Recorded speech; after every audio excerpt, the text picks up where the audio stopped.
Assalamualaikum warahmatullahi wabarakatuh. Alhamdulillahirrabbilalamin. Wassalatu wassalamu ala asrafil anbiya wal mursalin wa ala alihi washabihi wasallam. Bismillahirrahmanirrahim. Pada kesempatan kali ini kita akan belajar terkait kerangka dasar penyusunan dan penyajian laporan keuangan syariah.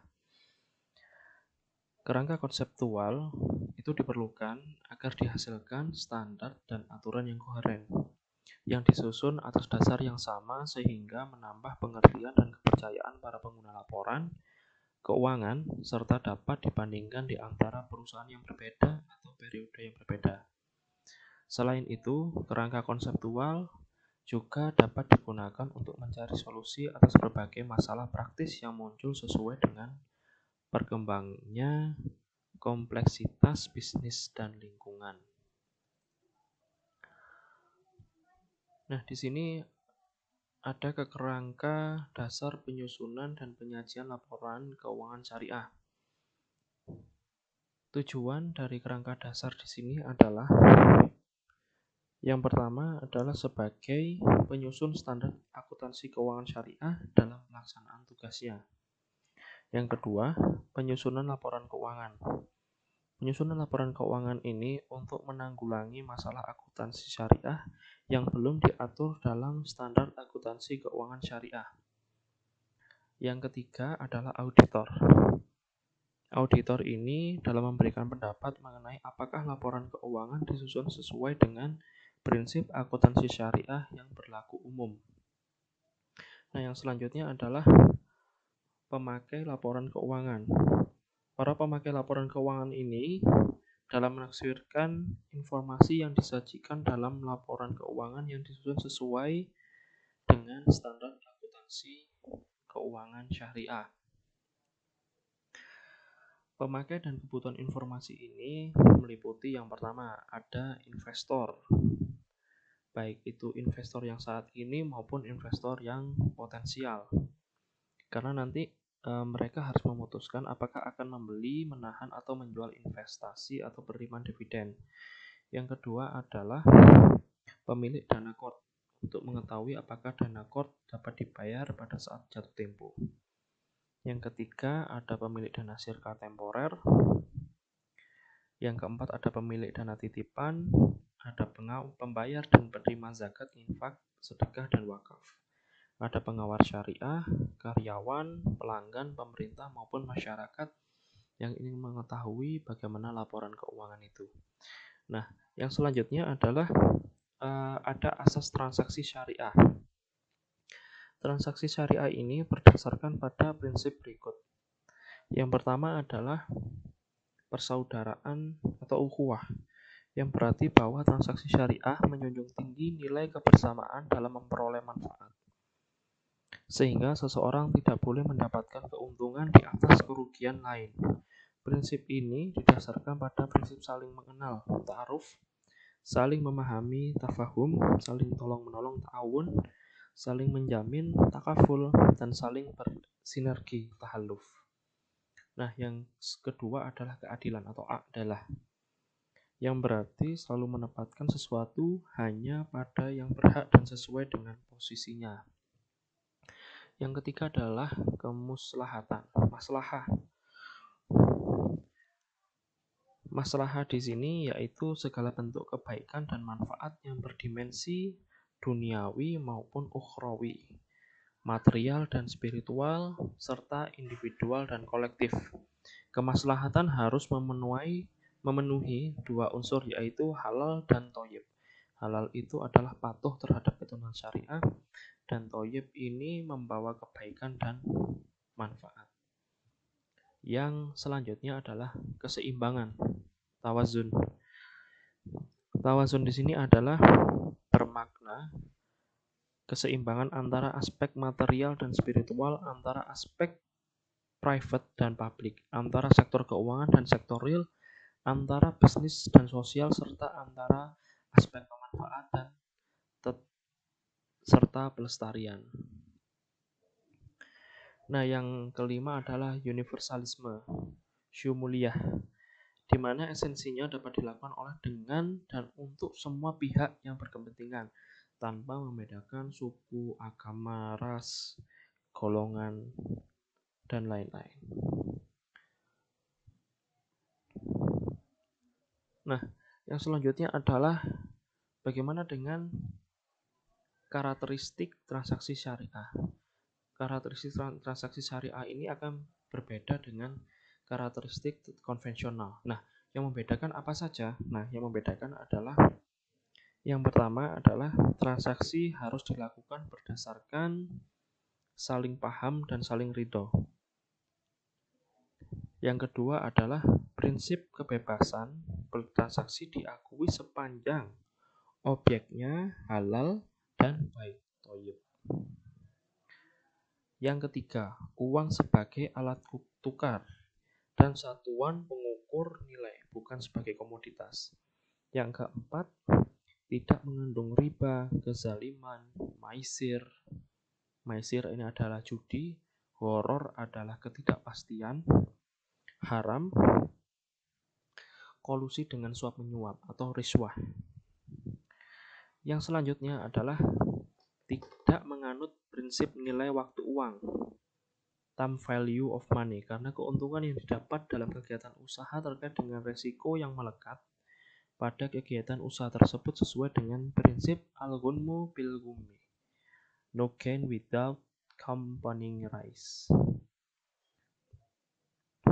Yang selanjutnya, transaksi dilakukan berdasarkan suatu perjanjian yang jelas dan benar serta untuk keuntungan semua pihak, tanpa merugikan pihak lain, sehingga tidak diperkenankan menggunakan standar ganda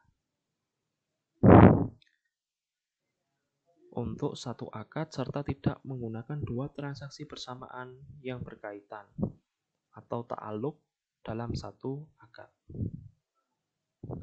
Nah, yang selanjutnya ini adalah tidak ada distorsi harga melalui rekayasa permintaan najasi maupun rekayasa penawaran atau ikhtikar.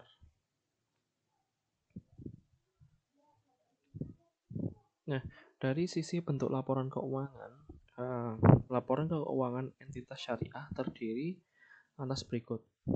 Yang pertama adalah posisi keuangan entitas syariah disajikan sebagai neraca. Laporan ini menyajikan informasi tentang sumber daya yang dapat dikendalikan, struktur keuangan, likuiditas, dan solvabilitas, serta kemampuan beradaptasi terhadap perubahan lingkungan. Yang kedua adalah informasi kinerja entitas syariah. Disajikan dalam laporan laba rugi. Laporan ini diperlukan untuk menilai perubahan potensial sumber daya ekonomi yang mungkin dikendalikan di masa depan. Nah, yang selanjutnya adalah informasi perubahan posisi keuangan entitas syariah yang dapat disusun berdasarkan definisi dana seperti seluruh sumber daya keuangan, modal kerja, aset likuid, atau kas. Informasi lain ini contohnya seperti laporan penjelasan tentang pemenuhan fungsi sosial entitas syariah.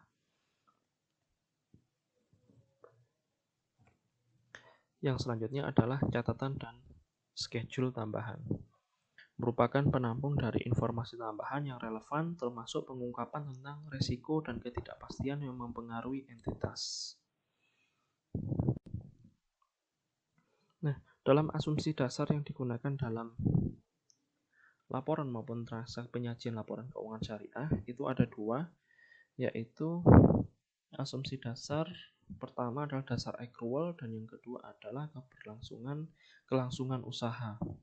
Dasar accrual ini laporan keuangan disajikan atas dasar accrual, maksudnya bahwa pengaruh transaksi dan peristiwa lain diakui pada saat kejadian dan bukan pada saat kas atau setara kas diterima atau dibayar, dan diungkapkan dalam catatan akuntansi serta dilaporkan dalam laporan keuangan pada periode yang bersangkutan.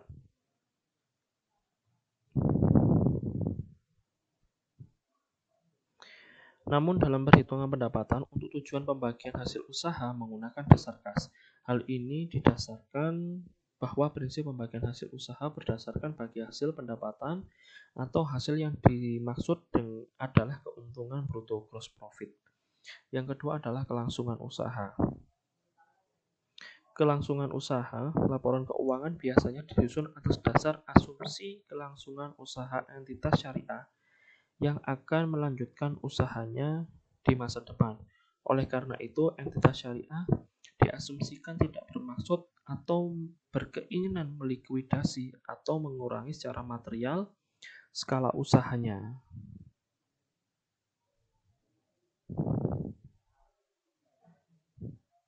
Nah, di sini juga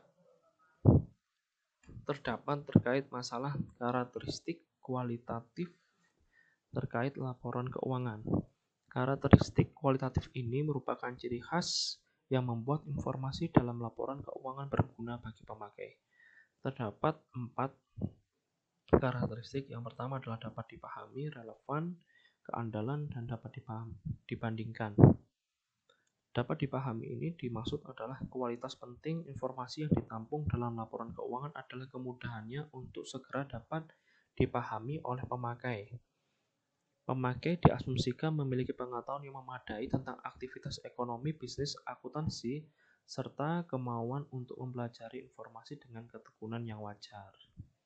Relevan. Relevan di sini agar bermanfaat, informasi harus relevan untuk memenuhi kebutuhan pemakai dalam proses pengambilan keputusan. Relevan juga dipengaruhi oleh hakikat dan tingkat materialitasnya. Tingkat materialitas ditentukan berdasarkan pengaruh ambang batas terhadap keputusan ekonomi pemakai yang diambil atas dasar laporan keuangan. Oleh karena itu, materialitas dipengaruhi oleh besarnya kesalahan dalam mencantumkan atau pencatatan. Keandalan.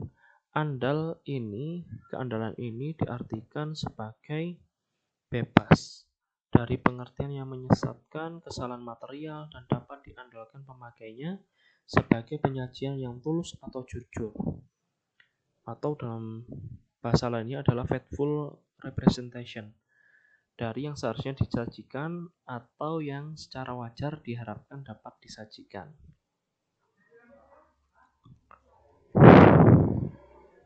Nah, yang selanjutnya adalah dapat dibandingkan. Pemakai harus dapat membandingkan laporan keuangan entitas syariah antar periode untuk mengidentifikasi tren posisi dan kinerja keuangan. Pemakai juga harus dapat membandingkan laporan keuangan antar entitas syariah untuk mengevaluasi posisi keuangan kinerja serta perubahan posisi keuangan secara relatif.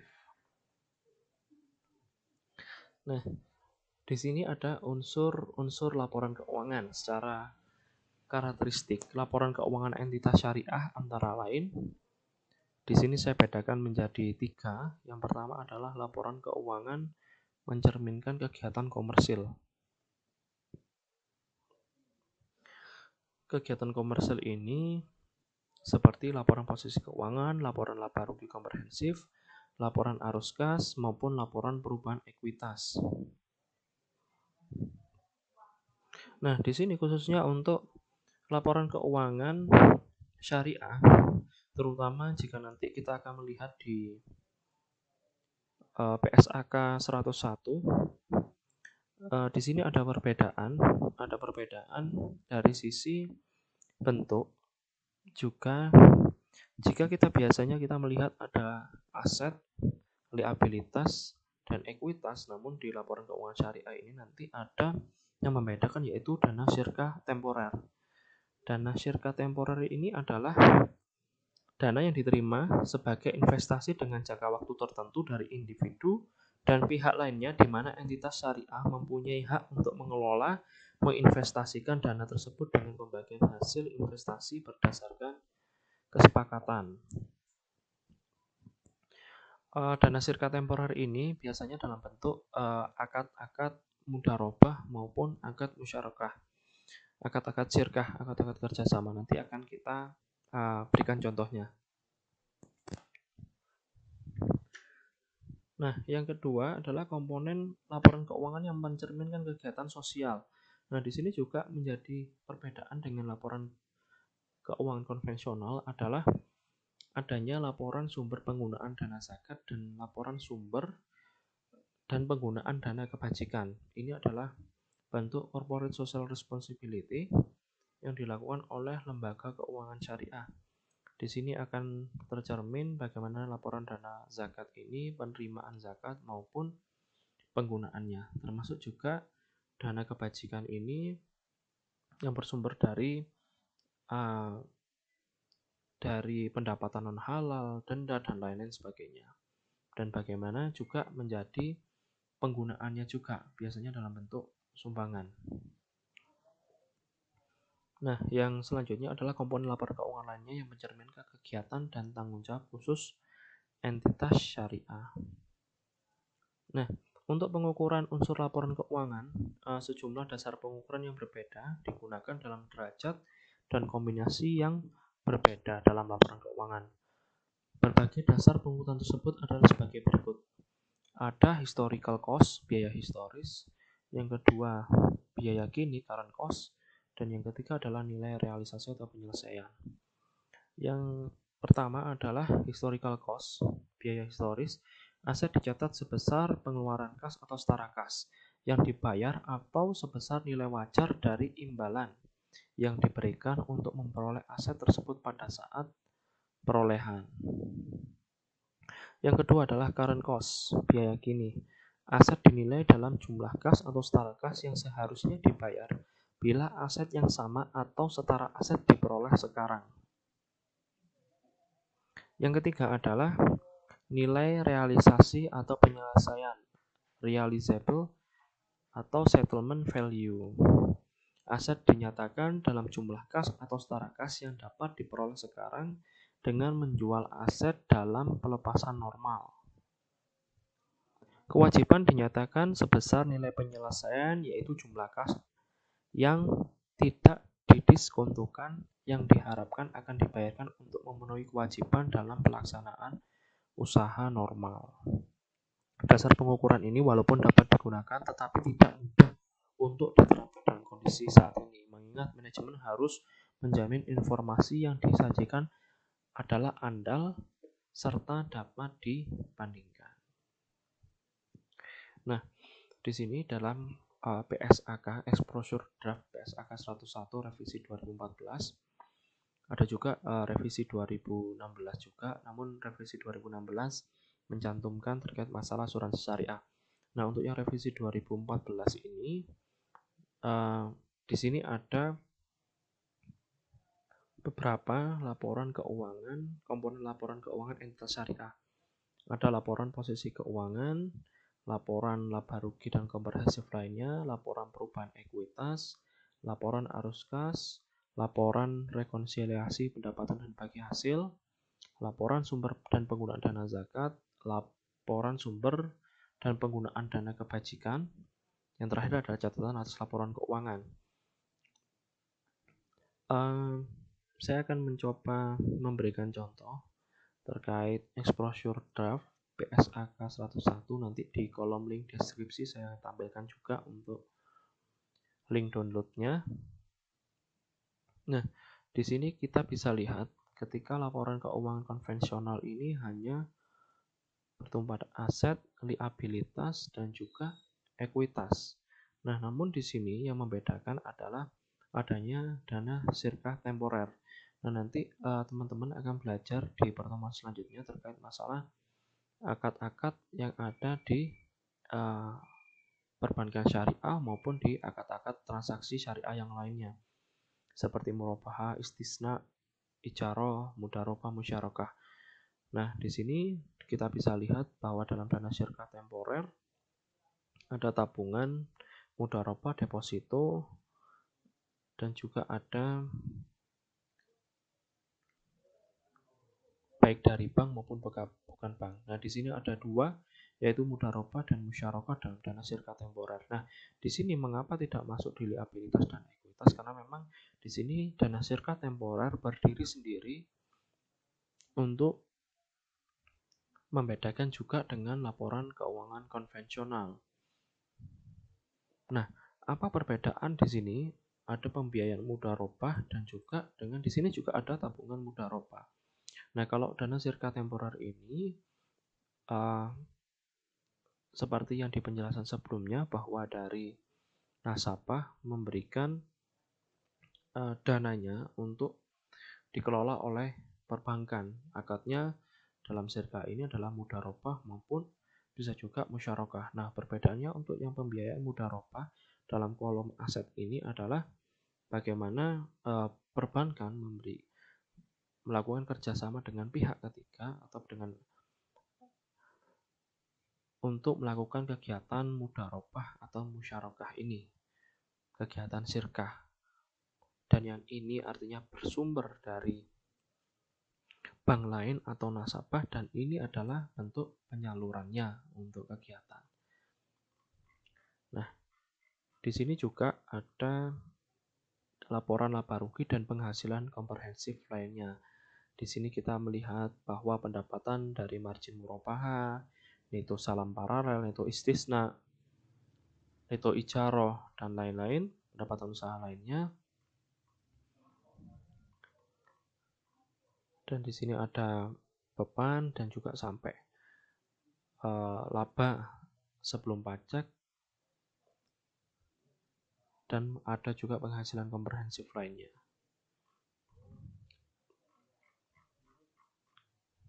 Nah, ini juga ada laporan rekonsiliasi pendapatan dan bagi hasil. Ini adalah contoh dari exposure draft-nya. Di sini juga ada laporan sumber dan penyaluran dana zakat. Nah, bentuknya seperti ini. Nanti kita akan juga tampilkan secara real laporan dari perbankan syariah. Ini juga ada dana kebajikan, ada infak, sedekah, hasil pengelolaan wakaf, pengembalian dana kebijakan produktif, denda, pendapatan non halal, dan lain-lain. Penggunaannya juga dana kebajikan produktif, sumbangan, penggunaan lainnya, dan catatan hasil laporan keuangan. Oke, kita akan coba lihat ini sudah saya downloadkan laporan keuangan Bank Muamalah tahun 2019.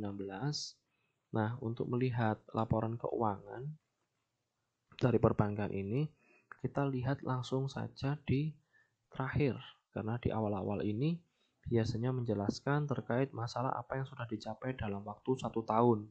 Kegiatan-kegiatannya apa saja, target yang sudah dicapai seperti apa, baik dari sisi keuangan, manajemen, dan lain-lain. Nah, kita langsung menuju ke belakang saja.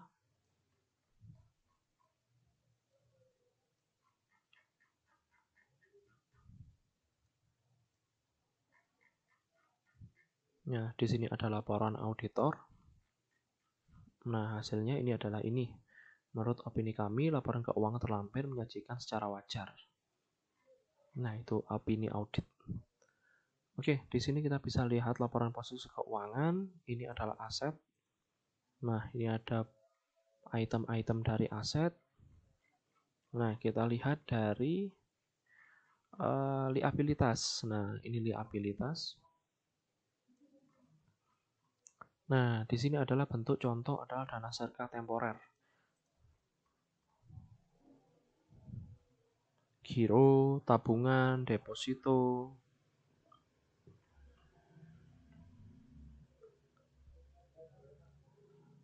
Oke, dan di sini adalah dari ekuitas.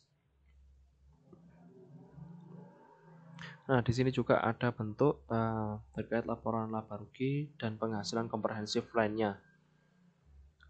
Oke, sekilas saja ya. Jadi kita tidak terlalu ini, dan ini juga ada untuk laporan perubahan ekuitas. Ini nanti bisa dicek di link download saya. Nah, ini untuk laporan arus kas. Laporan arus kas sama, arus seperti yang konvensional, arus kas dari aktivitas operasi, investasi, maupun pendanaan. Dan ini rekonsiliasi pendapatan dan bagi hasil.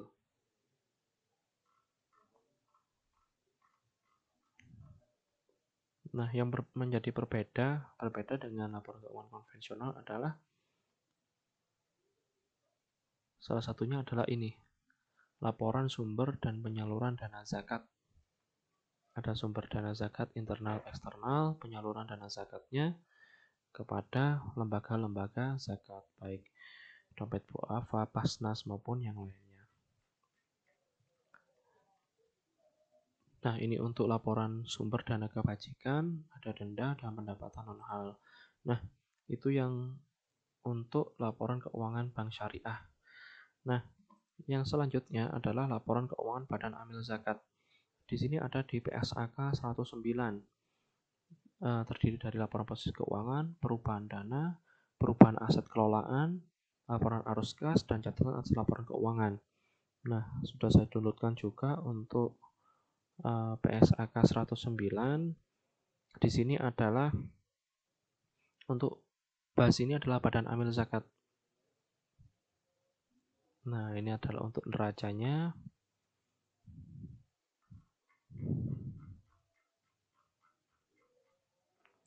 Nah, ini adalah perubahan dana.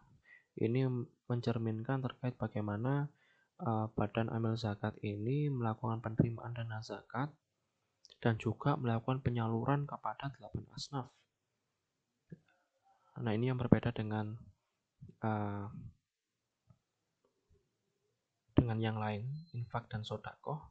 Penyaluran untuk zakat ini harus didasarkan kepada 8 asnaf.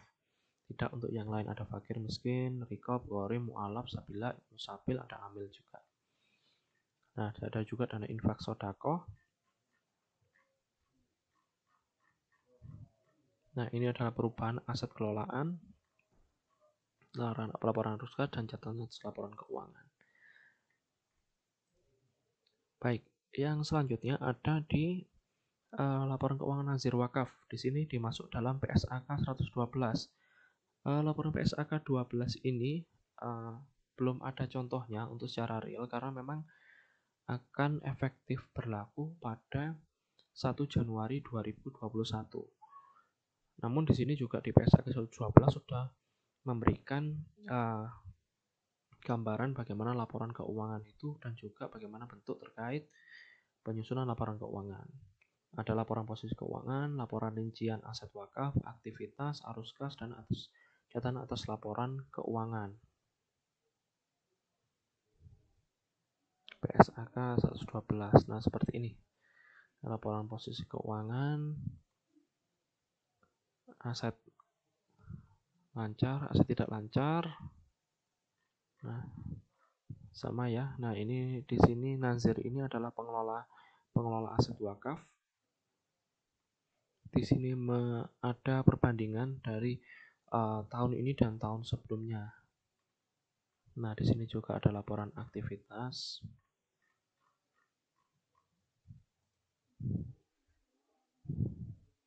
Oh ya, ada yang ketinggalan. Saya belum mencantumkan untuk laporan zakat yang secara real. Nah, ini ada Badan Amil Zakat Nasional. Ini laporan audit, opininya adalah wajar. Nah, di sini kita bisa lihat contohnya. Nah, seperti ini. Dan juga ada penerimaan, baik zakat perdagangan, zakat mal, zakat fitrah. Nanti zakat perdagangan seperti apa, zakat mal seperti apa, ketentuannya, zakat fitrah seperti apa, nanti ada dibahas di zakat dan wakaf. Ada nisab dan haulnya, dan penyalurannya di 8 asnaf seperti ini. Nah, ini dana infak dan sodako. Ini dana amil. Amil ini adalah pengelola zakat. Nah, seperti itu. Nah, bagaimana sih terkait masalah konsep dasar akuntansi menurut AOIV? Tujuan akuntansi keuangan dan laporan keuangan. Pendekatan yang digunakan oleh para pemikir Islam dalam AOIV dalam menyusun tujuan laporan keuangan lembaga keuangan syariah adalah dengan cara mengambil seluruh pemikiran akuntansi kontemporer yang berlaku, kemudian melakukan tes dan analisis apakah pemikiran tersebut sejalan dan atau bertentangan dengan syariah Islam. Jika diketahui konsisten atau sesuai, maka akan diterima, sedangkan jika diketahui tidak sesuai, maka akan ditolak.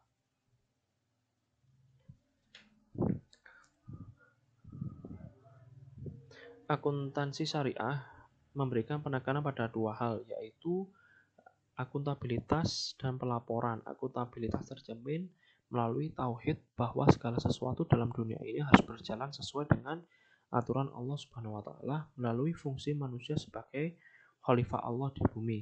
Pada saat yang sama, akuntansi merupakan bentuk pertanggungjawaban manusia kepada Allah di mana seluruh aturan dalam melakukan kegiatan bisnis dan personal harus sesuai dengan aturan Allah Subhanahu wa taala.